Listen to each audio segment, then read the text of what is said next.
Leaked Watchtower convention video that's supposed to stop Jehovah's Witnesses from talking to anyone who questions the organization has come out. Ironically, though, it's probably going to wake up more people than it keeps in. Just like when Tony Morris used to speak from the platform, that old governing body member, sometimes the organization's own material becomes the best tool for helping people see the truth about the truth. You ready? Let's get into it.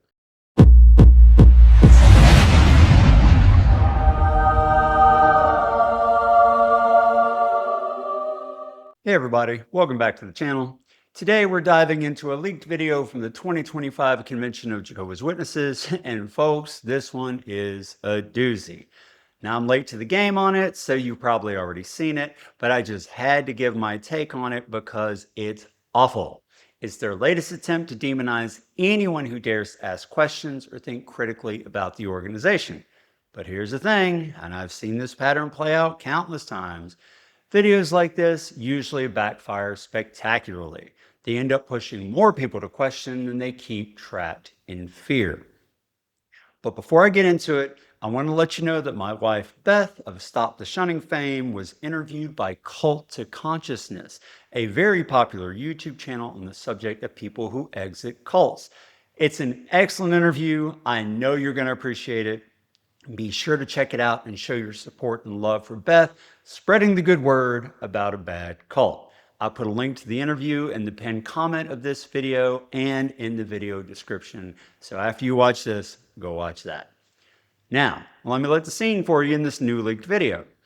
It mostly depicts conversations between two Jehovah's Witness friends, well, one doubter, where one is trying to share some information he's discovered about the organization, and the other responds with, let's just say it's a master class in thought-stopping techniques and emotional manipulation. Now, as someone who spent decades inside this organization, watching my own family and friends go through these exact scenarios, I can tell you this hits really close to home. So here we go. Bethel's nice, but you have to think about your future. If people could hear your truth, you would be an encouragement to so many people. Right from the start, we see the emotional manipulation at play. The video begins with two couples talking. Bethel's nice, says the one guy, but you have to think about your future. Now, for those who don't know, Bethel is the world headquarters of Jehovah's Witnesses, and serving there is considered one of the highest privileges and honors in the organization.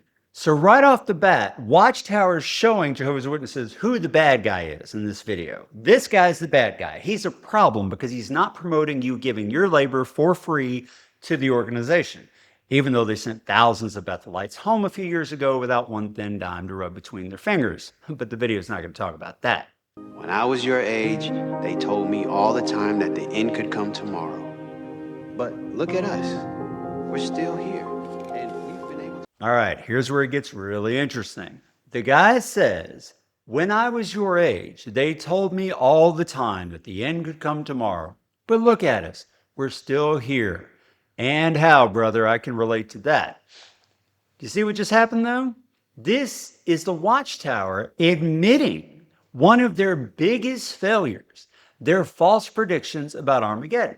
For over a century, the Watchtower has been telling people the end is imminent. They predicted 1914, 1925, 1975, and strongly hinted at other dates. The May 22nd, 1969 Awake said, quote, if you are a young person, you also need to face the fact that you will never grow old in this present system of things, end quote. That was over 50 years ago. And yet here, in their own propaganda video, they're admitting that people have been told all the time that the end could come tomorrow, but we're still here. The elephant in the room is entirely too big anymore for Watchtower to keep trying to avoid it. But you notice what they did? How many people watching the video at the convention might be like, yeah, they have been saying that for a long time. But remember, this is the bad guy in the video saying that. So if you're in the audience thinking he's right, you're going to find out, oh, he's the bad guy, and I'm agreeing with him. That's how Watchtower tries to stop you from thinking rationally. What's wrong? I'm worried about him. They're different. Yeah. I kind of felt that too. You know, whenever I ask him how things going in their congregation, he won't give me a straight answer. Really? And he's always shifting the conversation to something negative about the organization. Wow. What are you gonna do? I don't know. But I sure hope I'm wrong. Now we have this melodramatic discussion between the friend and his wife regarding the questioning friend and how he won't give a straight answer when asked about his congregation and how he's always shifting the conversation to something negative about the organization. Now let's unpack this part because it is crucial. First, why is it automatically assumed that anything negative about the organization must be false? If an organization claims to be God's sole channel of communication on earth, like the Watchtower does, shouldn't it be able to withstand scrutiny? 1 Thessalonians 5:21 says to make sure of all things. It doesn't say make sure of all things except the Watchtower Bible and Tract Society. Never question that. If the Bible's Watchtower's textbook, and they claim it is, they shouldn't fear scrutiny, yet here they clearly do. The Watchtower itself has said in the past that truth has nothing to fear from examination. The Truth Book of 1968 stated, quote, "We need to examine not only what we personally believe, but also what is taught by any religious organization with which we may be associated," end quote. But apparently this only applies to other religions and not their own.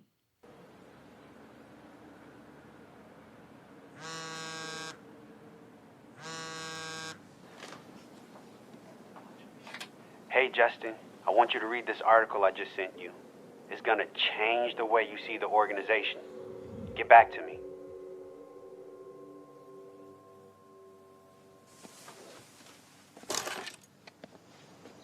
Did you get that message I sent you? Why would you send that to me? Better yet, why are you reading that garbage? It's all lies. Garbage? How do you know if it's garbage if you haven't even read it? So the questioning friend sends an article to his buddy for him to read about the organization. Naturally, the good and faithful witness doesn't read it. He goes to see his friend. I don't know why he didn't just call him, but he goes to see his friend and he says, "Why would you send that to me? Better yet, why are you reading that garbage? It's all lies." Notice the immediate dismissal without any examination. He calls it garbage and all lies, but he hasn't read it.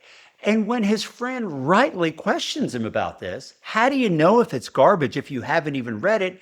This so-called friend doesn't answer him. He threatens him. Listen, you need to talk with your elders because you need help.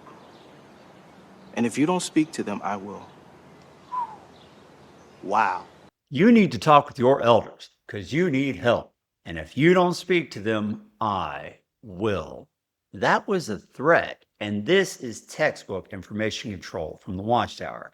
The BITE model, behavior, information, thought, and emotional control, used to identify high control groups, specifically mentions discouraging access to non-cult sources of information. And here it is, playing out in living color. The guy doesn't respond with logic and reason. He responds with a threat. That's Watchtower's message. It's a threat to you. And in case you're not aware, if that so-called friend goes to the elders and tell them his buddy is reading and sharing information that criticizes the Watchtower, there's going to be a judicial committee. And unless he repents and recants, he's getting kicked out and shunned, losing all his friends and family that are still witnesses. Now let's think about this biblically from the book Watchtower Claims as its guide. The Bereans in Acts 17:11 were commended because they examined the scriptures daily to see whether these things were so. They fact-checked the Apostle Paul himself and were commended for it. They would be labeled apostates today for doing the same thing to Watchtower publications. That's what the video is saying.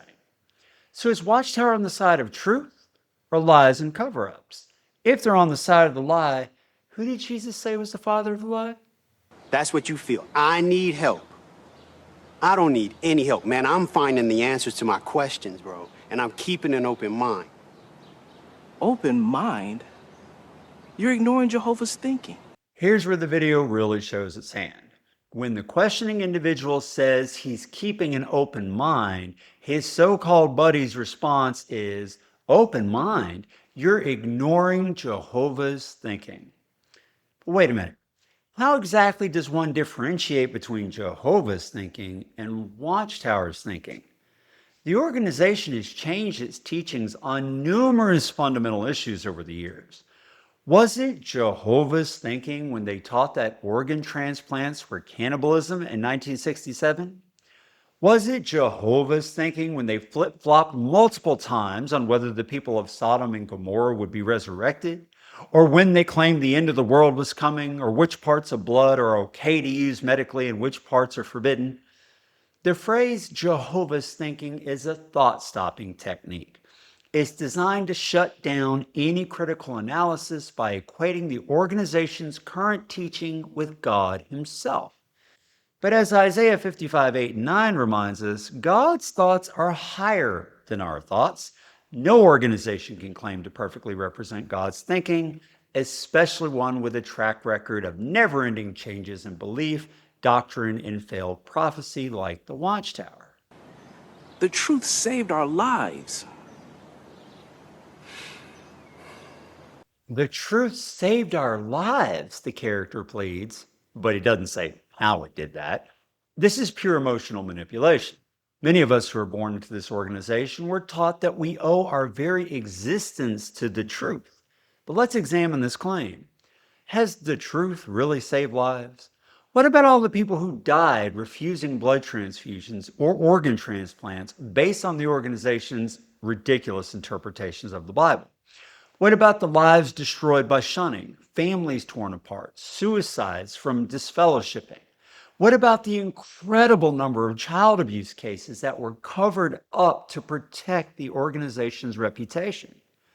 The organization loves to take credit for any positive changes in people's lives while absolving itself of responsibility for the damage it causes. This is classic narcissistic behavior, taking credit for all the good while deflecting all the blame. Now, Watchtower really jumps the shark with the next segment, so let's watch it. Look, man, how long have we known each other? I would never steer you wrong. I'm not out to hurt you. I'm trying to help you.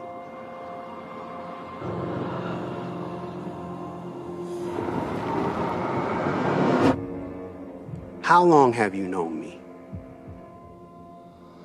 To tell these stones to become loaves of bread. I'm trying to share with you the truth. Throw yourself down. Do you really think I would steer you wrong? I will give you all this authority. I definitely don't need any help from them. Do an act of worship before me. Go away, Satan. Stop. Did you catch it? Did you see it? Let's watch this one little bit again. An act of worship before me. Before me. Before me. The questioning friend is saying me, but it's Satan's oddly English voice. Watchtower not so subtly tells Jehovah's Witnesses that this guy is satanic for questioning the organization. Me, says Satan. Me, says the questioning friend. It'd just be ridiculous and cheesy if it wasn't so destructive and evil. Playing the Satan card is classic Watchtower. The message is clear. Questioning the organization equals being influenced by Satan. This is spiritual abuse, plain and simple.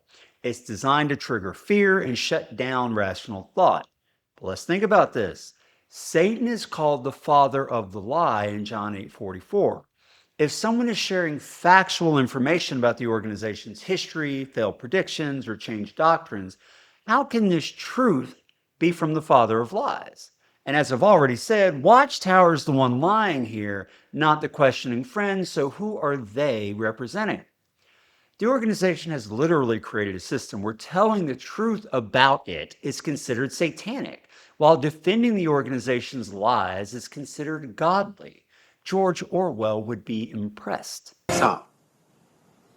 There's only one truth, and it comes from Jehovah. You're gonna walk away like that? What are you so afraid of? There's only one truth, and it comes from Jehovah. This is not the mic drop that guy seems to think it is. In fact, the questioning friend's response is spot on. What are you so afraid of? Good question. What is that guy so afraid of? But instead of answering, the loyal witness drone just drives away, fingers metaphorically in his ears, not listening. If you have the truth, what are you afraid of? If your beliefs can't stand up to scrutiny, are they really worth believing? 1 John 4:18 says, there is no fear in love, but perfect love casts out fear. Yet the organization cultivates fear. Fear of information, fear of questions, fear of thinking. The real question is, what is the organization so afraid of? Why do they work so hard to prevent members from accessing outside information? Could it be because they know that informed members become former members?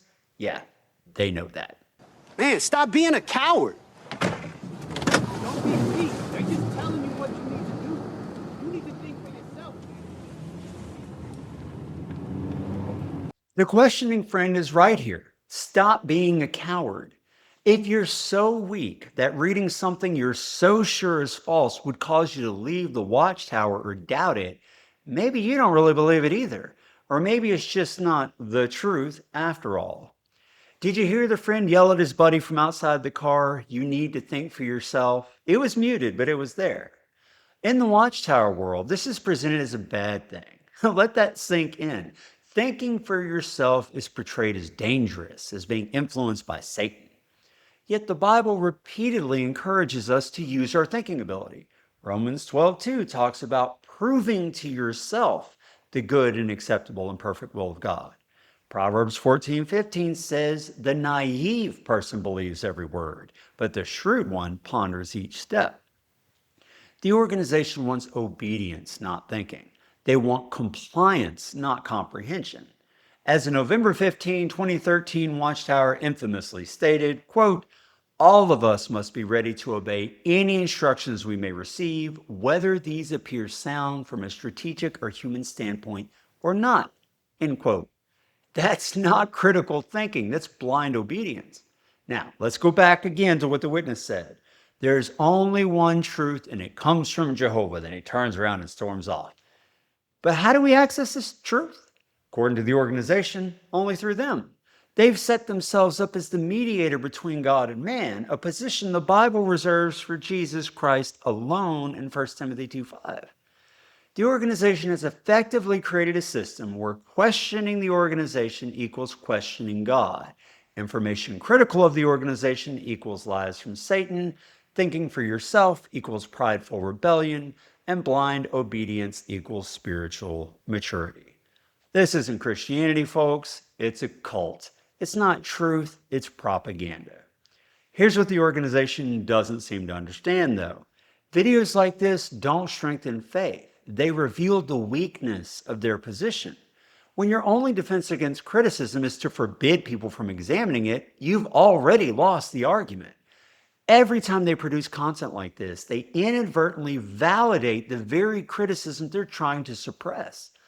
They're essentially admitting that their teachings cannot withstand scrutiny, that their members must be protected from information, that questions are dangerous.